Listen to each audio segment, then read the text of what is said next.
The books I read in 2024 will begin with Isaac Asimov, Foundation's Edge, which he wrote in the 1980s as a continuation of his Foundation series that he originally wrote in the 1950s, and which I read.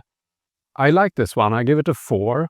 What's interesting is that in We Boys Together, which I read in 2008, Jeffrey P. Dennis writes that the Foundation series is full of homoeroticism because all the protagonists are men. And he also writes that it's quite a boring series with today's glasses because most of it is just dull conversations taking place in boardrooms. I think I like exactly that in Isaac Asimov because I think he's a master of dialogue, so I like these boardroom conversations. We continue with The Dice Man, which is a reread. I read it originally when I was 19 or 20.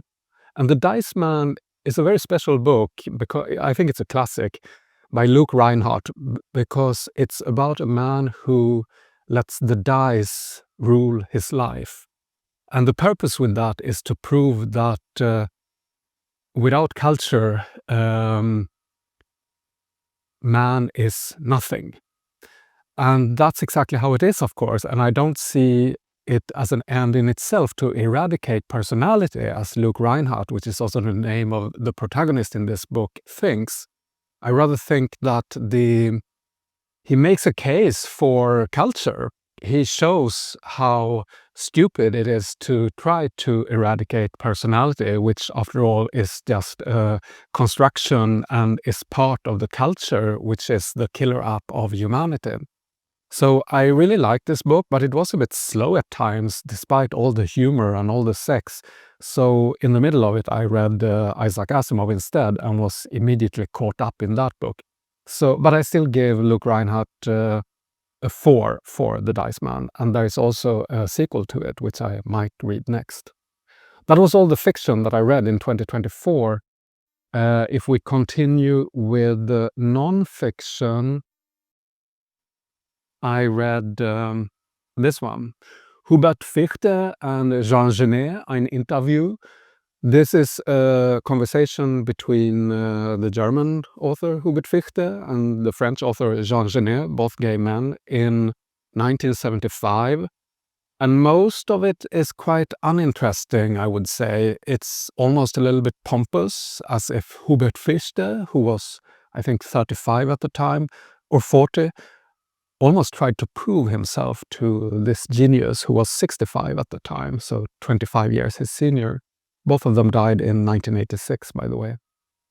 But even so, after a while it becomes more interesting, and especially when Genet talks about his involvement with the Black Panthers in the USA, and how he sees himself as a black man with a white skin or a pink skin. But he also admits that there is a certain eroticism in blacks in the US and in Palestinians or Arabs, because he's also been active for Palestinian causes. And I thought that was interesting because I can see this in other gay men's work too. He also hates France. When he was imprisoned in 1939, he was in prison when the Germans came to France, and he secretly hoped that the Germans would win. And this is also, I wouldn't say typical, but I've seen this in other gay men as well. For example, Ronald M. Chernychow, a West German young gay author who despised West Germany and actually managed to emigrate to East Germany in 1988. Then he died in 1991. Both Fichte and Chernychow died of AIDS. So, but it's very interesting that Chernychow became a devout communist despite being raised in West Germany. And I see this as connected to their identity and maybe a will to protest against the society that didn't accept them. That's actually how Genet puts it approximately, that I have no family here. So I continued with So Good They Can't Ignore You in the Department of Productivity. This is only because I like Cal Newport and I really like deep work. I liked digital minimalism even less, but this one I didn't like at all. It's so focused on careerism and maybe also the US-American situation. So I couldn't really relate to a lot of it. But even so, his basic message, which could have been expressed in a blog post instead of in a book, is don't follow your passion. Instead, find passion in the work that you do. And I thought that was so good because this, the general consensus in our culture is that you must follow your passion. You must dispose of everything else and just sort of follow your passion and be who you are. But who are you? Are we even anyone? I thought that it raises these questions about even sexuality. Like Michel Foucault has showed that there has been a belief that every person carries an individual secret, that there is a truth waiting to be uncovered. In this case, the truth is the passion, what we are meant to do in life. And I like how Cal Newport deconstructs this and says that maybe there is no truth. It's up to you to find passion in whatever you do. So I like the constructionism of it, maybe. Then I think I read Turning Pro this year by Steven Pressfield, and that's just because I read 2 other short books by him. This one is also very short. And I like Steven Pressfield. I like his idea of resistance and how we must fight resistance. But this one, I don't remember anything from it except for one thing, which is that all creative people, all pros, you should say, have a practice, as in a space. And in that space, their work is the most important thing. It is holy. And in that space, you don't do anything than this work. I think I can learn a bit from that, actually. So I like that.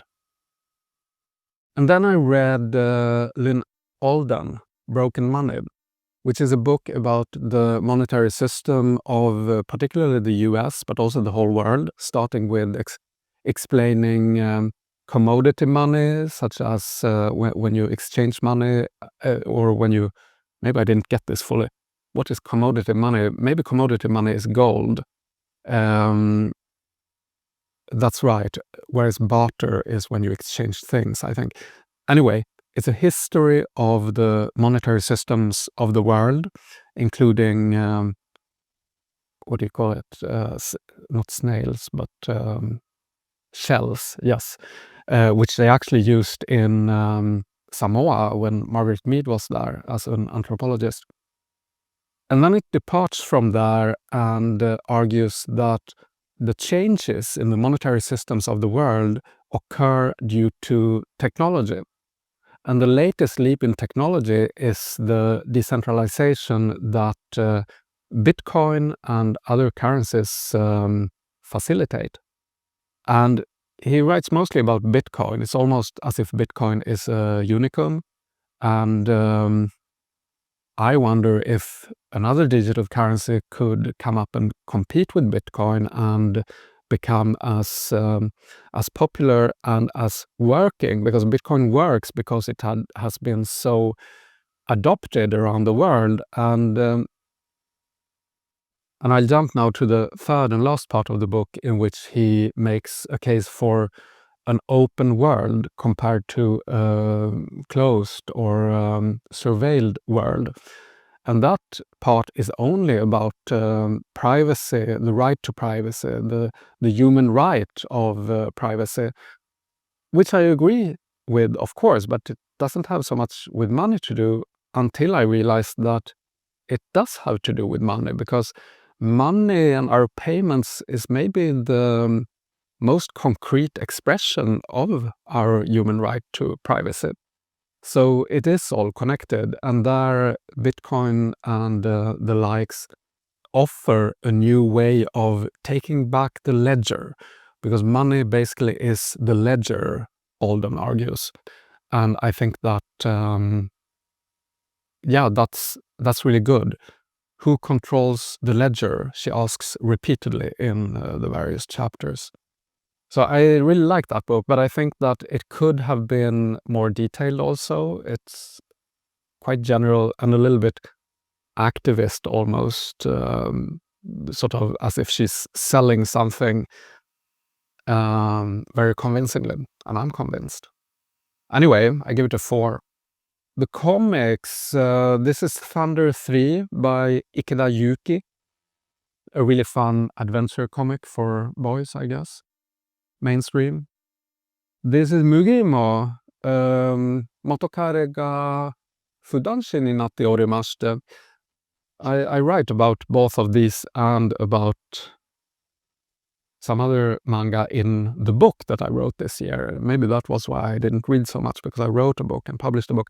But this one takes place in the doujinshi scene in Japan, so it's fun to read a subcultural manga or a mainstream manga about a subculture, a little bit like Bakuman, which was about the manga industry. So this is instead about the subculture, but it's sort of a light comedy, maybe you could say. This one, on the other hand, what is this? Hidaka Ryō. Subaru-kun wa muramura shitemasu. Subaru-kun is horny. This is teens love, so it's straight romance, which is a little bit ecchi or erotic, but not explicitly so. And I really like this one because I found it at Animate in Ikebukuro when I was waiting in line already, quite a long line to the checkout, and then this one looked at me and I picked it up. I liked it, and the last manga was Tokeijikake no Annen, Clockwork Big Sister, or it actually has an official English title, Clockworks and Meister, by Ikeda Takashi.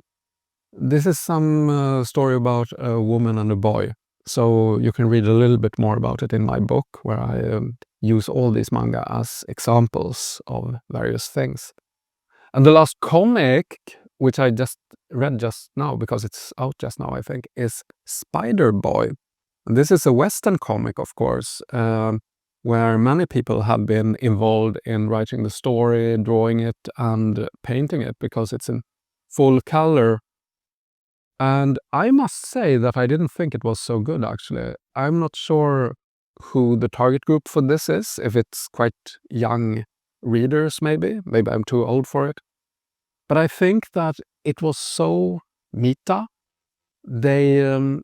Spider-Boy continuously comment on his appearance in this manga in a strange way, as if he's always seeing himself from the outside, which is maybe how people see themselves in these ages of profilicity. So I think it was interesting as a read, and I think that the art was brilliant in some cases, in some frames, in some panels. But so that's interesting. It definitely belongs in my collection of interesting comics. Anyway, that was the last I read in 2024. So I will be back in 1 year to present what I read in 2025. So have a happy new year. Bye bye.